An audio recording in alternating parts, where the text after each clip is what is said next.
painful than someone you love and care deeply for taking you for granted. Maybe you've experienced this before where you were in love with a man and you kept giving more and more to the relationship. But the more you gave to it, the less he seemed to care, until it became so bad that you felt like nothing that you could say or do would be enough for him. To be completely fair, this may not be your fault. So he may never have really taken you or your relationship seriously, but let's say that you're not in that situation. Many times, even good relationships can fall into this pattern. And today, I'm going to teach you why and how to make sure that you don't fall into these traps. Hi, I'm Matthew Coast, and welcome to Commitment Connection. Here are the 4 biggest mistakes that you could make that will make a man take you for granted, even if he loves you. So number 1 is not believing in your own value. So arguably, the most important thing that you can do is believe in your own value. Why? Because of something that's called the law of belief transference, which states that whoever believes something more will end up transferring that belief to the other person. So if you don't believe in your own value, no matter how much you train yourself, no matter how much you act like you really do value yourself, no matter how many times you develop habits to act like a person that values yourself, you'll eventually start acting like you don't really believe in your own value. And over time, even if he believed that you were valuable when he first met you and that he really liked you and you got into this relationship and he really believed that you're valuable, he'll start taking you for granted because you don't believe that you're valuable. And that will end up coming across in your behaviorisms and what you say and just how you act and how you feel when you're around him. And he'll pick up on that over time. And then the next thing you know, he'll start to believe whatever it is that you believe as well. And instead, what you want to do is change the way that you think and feel about yourself. You have total control over how you think and you feel about yourself. So decide today that you are a woman of value and that you won't accept anything into your life that isn't worthy of you. So number 2 is being all over him all of the time. So this includes wanting to constantly be connected to him all day and night, finding out where he is or what he's doing, or trying to spend every single moment of every minute of every free time that you guys have together, when assuming that you guys aren't normally separated for a period of time, right? So I get women who will often tell me things like, if a man is in a relationship, there's no alone time. There's no time to yourself. We're in together for everything. And it's like, whoa. You know, if you don't need any alone time ever, that is pretty amazing. I'm actually really impressed by that. But most normal human beings need that, right? Most of us normal humans. So the reason this makes him take you for granted is something called the law of familiarity. And the law of familiarity states that the more time you spend around someone or something, the more likely that you'll end up taking it for granted. And my favorite example of this is pulled pork. I used to talk about chocolate, but apparently some women can bathe in chocolate 24/7 and they won't ever get bored of it. But so I used to love pulled pork, right? And I still love pulled pork.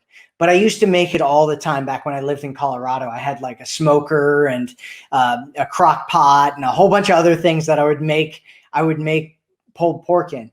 But I would make so much of it when I did make it that I would have like a full week's worth every time I made it. But after like the first or second day of eating it for breakfast, lunch, and dinner, I needed something else, right? I started getting tired of it and I wanted some variety. I wanted a change. I wanted to eat something different. And so I'd put it in the freezer for a couple of days and then take some of it out here and there throughout the week so that I didn't get tired of it and so that it stayed something that I really enjoyed eating. And so this is kind of a similar situation, right? So you need to give a man some space, create an identity and life for yourself that's apart from him. That way, you'll never become too familiar so that he ends up taking you for granted. Instead, he gets some of you here and some of you there, and he always appreciates you. He's always left wanting more, and he never fully gets tired of you. So you can do this in a relationship as well by building an identity for yourself that is separate from your man and separate from the relationship that you have together. And so normally when people are in a relationship, they start building like this relationship identity of like two people molding together. And you want to kind of veer off from that a little bit and start creating your own identity, right? Start building yourself up through your own identity, and that will help out a lot. So number 3 is low standards. So women tend to do this because they really like a guy, and then their emotions get in the way of their logic. And then next thing you know, they're letting things go that they normally cared about if they weren't intoxicated with love with this guy, right? And so, but here's the thing. You teach people how to treat you. If you allow and accept someone into your life who treats you like you're low value, don't be surprised when that doesn't change at any point, right? So the next thing that you know, what ends up happening is you're coming to me saying, hey, Matt, how do I get him to treat me better? But instead, what you want to do is start off from the very beginning and set a precedent where you have standards, where you have boundaries, and you express your standards in a way that makes him understand what it is that you want so that he doesn't have to read your mind and guess at what he's supposed to be doing and what your standards actually are, what your standards and your boundaries actually are.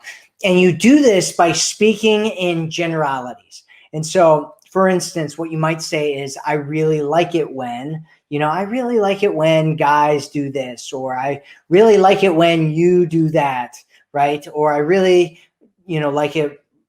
I think you get the point. So, or the other way to do it is say, I really like guys who, and this is kind of more if you're like at the beginning of a relationship and you're setting those precedents, right? You're setting up those standards. Is you say, I really like guys who treat women like a gentleman, right? Or if you were going back to the other one, it's, I really like it when you treat me like a gentleman, or you open doors for me, or you pull out my chair, or I'm talking about gentlemanly things, right? Some women don't like gentlemanly things, but I think you get the point. And I think most of the women in our community actually really like men being gentlemen. So number 4 is trying to prove your value to him. So this looks like convincing him that you're good together, your kids would be beautiful, or that you guys have so many things in common, or trying to impress him with your job and your money and your education. This used to be a thing that guys only did, but now women are doing it too, right? How smart you are, or any of the things that other women seem to be trying to impress guys with these days, or trying to show him that other men like you in order to make him jealous, right? Some women use that because there's some really interesting dating coaches out there that teach stuff like that. And by the way, that doesn't work because it only makes him feel like you're playing games with him, which makes him resent you and start at best playing games with you, at worst leaving because he doesn't want to deal with that. Or doing stuff for him without him asking, giving him too many compliments, trying to be the perfect girlfriend for him, or anything else that you might think of when you're trying to prove that you're valuable, right? Anytime you feel like I need to prove to him, right, that I'm the right person, that I'm the one, that I'm the woman that he should be with forever. Anytime you're trying to do that, stop doing that. That this literally does the exact opposite of what you want it to do. Why? Because people who know their value don't try to prove it. So people who know their value don't try to prove it. I'm just peas, my lips, these are new lips. So I just started using these today. Anyway, that was a joke. Only people who don't believe in their value try to prove how valuable that they are. So, and because of the law of belief transference, he will start believing that you aren't valuable and start taking you for granted if you do this. So instead, believe in your value and focus on communicating in a way that you would if you believed in your own value. And if you combine those two things, and then there's also a third one, which is positioning yourself in value, right? That will make him absolutely cherish you. That will make him worship you. That will make him feel like you are the most amazing woman that it's literally the opposite, right? If you're trying to prove it, it doesn't work. But if you fully believe it and you put yourself into a position of value and you communicate in a way that a high value woman, a woman who believes in her value would communicate, that will make him cherish you. That will make him chase you. That will make him fight for you. That will make him want to commit to you. That will make him think that you are the type of woman that he wants to be with forever.